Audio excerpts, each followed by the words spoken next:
The Auditor General is recommending that millions of dollars be recovered from public sector workers responsible for losses at the Rural Agricultural Development Authority, RADA.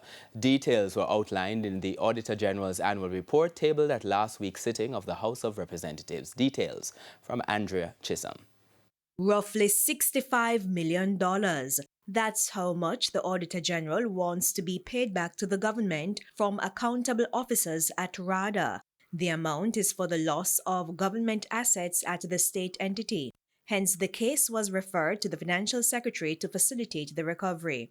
It's a process called surcharge, whereby the government can recover money or assets lost due to negligence by public officers.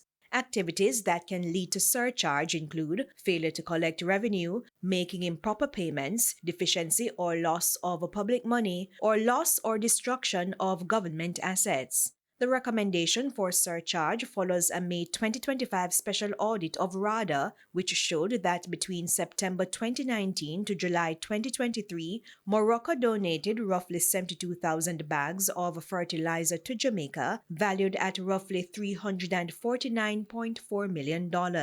Of that amount, over 11,000 bags of fertilizer, valued at $54 million, were allocated directly to members of parliament for them to distribute to farmers. However, RADA could not provide proof that the fertilizer reached legitimate farmers. In the May 2025 report, the Auditor General warned that the accountable officer at RADA was responsible for the collection, receipt, custody, and issue of the Moroccan fertilizer.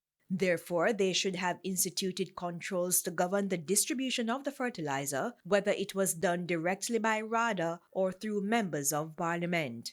Andrea Chisholm, TVJ News.